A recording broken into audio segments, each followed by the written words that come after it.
Hi guys, today I narrate sir. I am going to narrate a story. The title is Albert Einstein at school.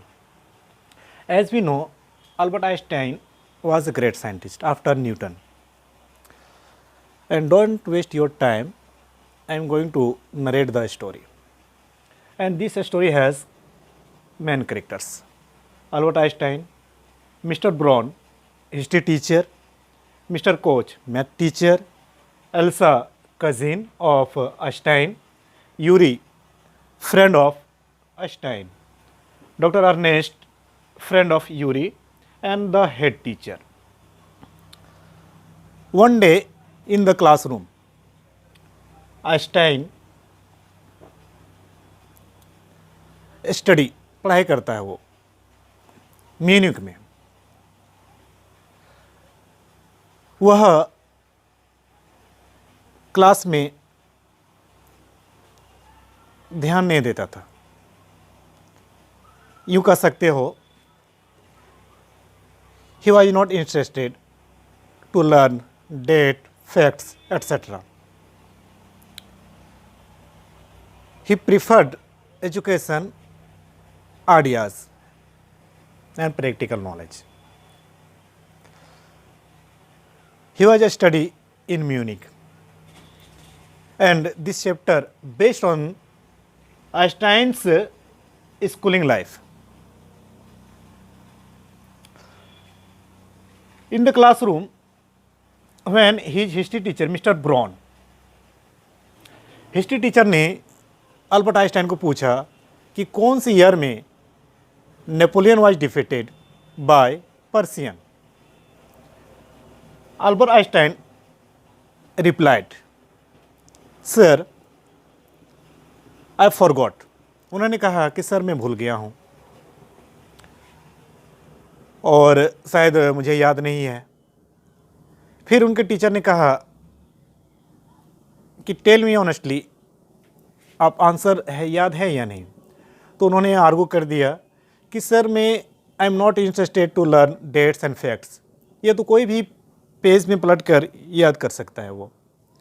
तो फिर वो कहते हैं कि आप टीचर से बहस करते हो। फिर उनके जो हिस्ट्री टीचर थे mister Brown asked Albert Einstein, tell me according to you what is the theory of education. उनके हिस्ट्री टीचर ने अल्बर्ट आइंस्टाइन को पूछा कि आप बताओ कि आपके अनुसार थ्योरी ऑफ एजुकेशन क्या है। तो अल्बर्ट आइंस्टाइन ने जवाब दिया कि मैं आइडियाज़ पर ज़्यादा जोर दूंगा कि डेट्स और फैक्ट्स को लेकर। मैं डेट्स फैक्ट्स को लेकर ज़्यादा जोर नहीं देना चाहता हूँ। मैं ये जानना चाहूँगा आखिरकार दो सोल्जर्स या दो कंट्रीज़ आपस में जो फाइट करते हैं उन फाइट का रीज़न क्या है। मैं इस चीज़ को जानने की कोशिश करता, ना कि डेट की लड़ाई कब हुई, कहाँ हुई, ये सब नहीं। क्यों हुई, उसका रीज़न क्या है, मैं इस पर जानने की कोशिश करता। हियरिंग दिस मिस्टर ब्राउन, उनके जो हिस्ट्री टीचर थे, यह सुनकर वो बहुत ज़्यादा गुस्सा हो गए और उन्होंने आइंस्टाइन को कहा कि मैं आपके फादर को बोल दूंगा कि you leave the class, you leave the school. आप क्लास छोड़ दो, स्कूल छोड़ के चले जाओ। The school was over. Einstein became very sad, वो बहुत ज़्यादा उदास हो गया। वो स्कूल छोड़कर जाना चाह रहा था, लेकिन उनको पता था कि उनके पेरेंट्स, स्पेशली उनके फादर, वो नहीं ले जाएंगे। बहुत ज़्यादा उदास हो गया। इसी बीच मीनवाइल उनकी कज़न जो एल्सा है came to visit Albert Einstein.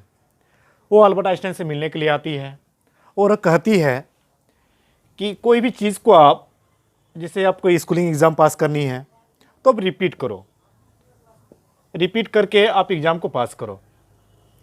Repeat करनी है और आपको एग्ज़ाम पास करनी है। अब रिपीट करके एग्ज़ाम पास कर लो बाय हार्ट।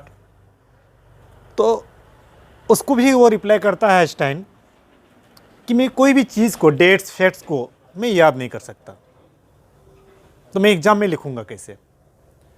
फिर एल्सा किसी तरह से उसको कन्विंस करती है और कन्विंस करने के बाद फिर वह वापस चली जाती है। एल्सा जो है स्पेशली वह बर्लिन में रहती है, वो फिर वापस चली जाती है। 6 महीने बीत जाते हैं, वो बहुत ज़्यादा उदास रहता है।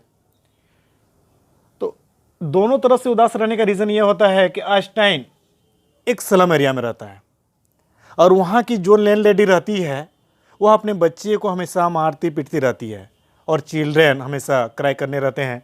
तो इससे अल्बर्ट आइंस्टाइन को भी डिस्टर्ब होता है, वह वहाँ के माहौल से इरिटेट हो जाता है। समटाइम्स लैंड लेडी के जो हस्बैंड रहते हैं वो ड्रिंक करते हैं और ड्रिंक करने के बाद क्या करते हैं, वीकेंड पर वो भी आकर अपनी वाइफ को मारते पीटते हैं। तो इस तरह का माहौल जो वहाँ क्रिएट हो जाता है तो आइंस्टाइन को रहने में बहुत ज़्यादा दिक्कत होती है। और वह स्कूल में तो हमेशा उसको अनकम्फर्टेबल महसूस होता ही है। वहाँ का एटमॉस्फेयर, वहाँ के टीचर के साथ आर्गूमेंट होना, मिसबिहेवियर हो जाना, इस तरह के बातों से वह हमेशा स्कूल से तो परेशान रहता ही था। और वेयर ही लिव्ड, जहाँ वो रहता था, उसको भी बहुत ज़्यादा दिक्कत होती थी। तो इस तरह के माहौल से वह बहुत ज़्यादा इरिटेट हो गया था। और इरिटेट होने के बाद उन्होंने अपने अच्छे दोस्त यूरी, जो उनका सबसे अच्छा दोस्त था, उनको वो याद करता है और यूरी को वह बुलाता है अपने पास मिलने के लिए। यूरी उनसे मिलता है। Albert Einstein told everything Yuri को सारा चीज़ बताता है कि किस तरह से उनका लाइफ चल रहा है, वेयर ही लिव्ड, जहाँ वो रहता है, और स्कूल, ये दोनों लाइफ से वो बहुत ज़्यादा उदास हो जाता है। फिर यूरी वो कहता है कि चलो भाई, इस तरह का होते रहता है, आप मान चलो, हम लोग का भी एजुकेशन में ऐसा होता था। फिर भी वह कहता है कि यूरी माय फ्रेंड, मैं यहाँ नहीं रहना चाहता हूँ यार, किसी तरह से मुझे एक मेडिकल सर्टिफिकेट बनवा दो। मैं वह मेडिकल सर्टिफिकेट स्कूल में शो करूँगा हेड टीचर को और मैं यहाँ से स्कूल छोड़कर चला जाऊँगा। यूरी का एक दोस्त रहता है जिनका नाम डॉक्टर अर्नेस्ट है। डॉक्टर अर्नेस्ट रिसेंटली में मेडिकल का एजुकेशन प्राप्त करता है। वो मेडिकल सर्टिफिकेट उनके पास रिसेंटली पाता है। और रिसेंटली जो वो आता है तो यूरी अपने फ्रेंड डॉक्टर अर्नेस्ट को अल्बर्ट आइंस्टाइन के बारे में बताता है। तो अल्बर्ट आइंस्टाइन के बारे में जब बताता है तो doctor Ernest wanted to meet Albert Einstein. वो चाहता है कि ठीक है, आप उनको हम मेरे बारे में बता दिए हो तो आप, मैं उनसे मिलना चाहता हूँ। तो यूरी अल्बर्ट आइंस्टाइन को कहता है कि आप डॉक्टर अर्नेस्ट से जब मिलोगे, when you meets doctor Ernest, tell everything honestly, सारा चीज़ उसको सही सही बताना है, एक भी चीज़ आप हाइड नहीं करोगे और क्लियरली सारा चीज़ बताओगे।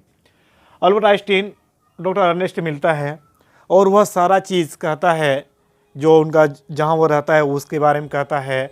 और उसके बाद वह अपने स्कूल लाइफ के बारे में भी बताता है कि किस तरह से वह वहाँ से अनकम्फर्टेबल महसूस करता है, रहता है वहाँ भी, उसे पीसफुल नहीं मिलता है, वातावरण क्रिएट नहीं होता अच्छा। तो डॉक्टर अर्नेस्ट उनकी बातों को सुनकर उनकी सहायता करने के लिए तैयार हो जाते हैं। ओके, वो कहता ठीक है, मैं आपके लिए एक मेडिकल सर्टिफिकेट बनवा देता हूँ कि आपको एक नर्वस ब्रेकडाउन है और आपको उसमें 6 महीने या 7 महीने का आपको लीव मिल जाएगा। अर्नेस्ट उसको एक मेडिकल सर्टिफिकेट इशू कर देता है और मेडिकल सर्टिफिकेट इशू होने के बाद अल्बर्ट आइंस्टाइन उस सर्टिफिकेट को लेकर स्कूल जाने के लिए तैयार हो जाते हैं। तो जो स्कूल जाने के लिए तैयार होते हैं तो यूरी उनको सजेस्ट करता है। यूरी अल्बर्ट आइंस्टाइन को सजेस्ट करता है कि आप स्कूल जाने से पहले आप अपने मैथ टीचर जो मिस्टर कोच हैं उनसे आप मिल लोगे, क्योंकि मिस्टर कोच ही एक ऐसे टीचर थे जो आइंस्टाइन को जानते थे कि वो बहुत ही वो अल्बर्ट आइंस्टाइन बहुत ही ज़्यादा टैलेंटेड है, उसे अदर स्टडी के लिए, फर्दर स्टडी के लिए उन्हें जाना पड़ेगा दूसरी जगह पर। तो यूरी की बात को मानकर आइंस्टाइन मिस्टर कोच से मिलने के लिए चले जाते हैं। मिस्टर कोच भी एक सर्टिफाई कर देते हैं कि आइंस्टाइन मैथ में बहुत अच्छा नॉलेज है और उसे हायर एजुकेशन के लिए यूनिवर्सिटी में जाना चाहिए, फिर फर्दर स्टडी के लिए दूसरी जगह पर जाना चाहिए, वो भी एक सर्टिफाइड कर देता है। Meanwhile send for Albert Einstein from head teacher के पास से बुलावा आ जाता है। वैसे अल्बर्ट आइंस्टाइन को जाने का ही रहता है हेड टीचर के पास, उससे पहले उनको बुलावा आ जाता है।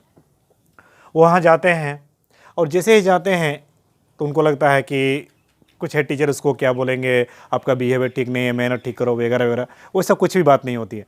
हेड टीचर डायरेक्टली उनको बोल देते हैं अल्बर्ट आइंस्टाइन कि आपको स्कूल छोड़कर जाना पड़ेगा, आप स्कूल छोड़कर चले जाओ। वह असिस्टेंट कुछ पूछता भी नहीं है क्यों कैसे क्या, वो पूछता भी नहीं क्योंकि उसको जाने का तो मन पहले से था और उसे उसको मिल गया तो और अच्छा हो गया। हेड टीचर बोल देते हैं आपका बिहेवियर ठीक नहीं रहता है, टीचर्स आर्गूमेंट करते हो, स्कूल सारा इरिटेट हो जाता है आपसे, तो इससे बेटर होगा कि आप स्कूल छोड़ के चले जाओ। असिस्टेंट इसको बोल दिया जाता है कि आप स्कूल छोड़ के चले जाओ, वो स्कूल छोड़ के चले जाता है। और वहाँ से जाने के बाद वो अपना लगेज पैक करता है। यूरी को वो कहता है सी यू अप। यूरी उसको फर्दर स्टूडेंट के लिए, हायर एजुकेशन के लिए, अच्छी लाइफ के लिए शुभकामनाएं देता है। और इस तरह से आइंस्टाइन वो अपना स्कूल म्यूनिख से छोड़कर मिलान इटली चला जाता है।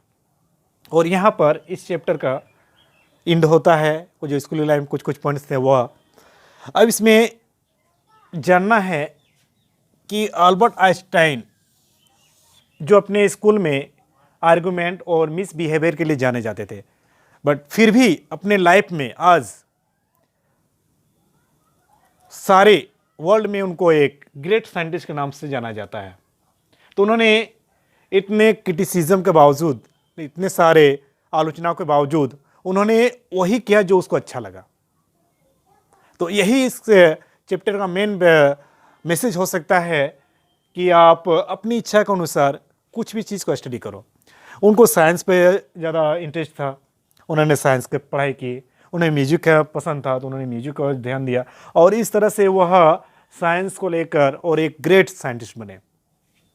The basic theme of this chapter, this story is to grow light on the modern education.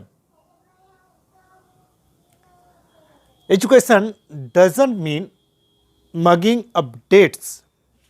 It means understanding facts and gaining practical knowledge.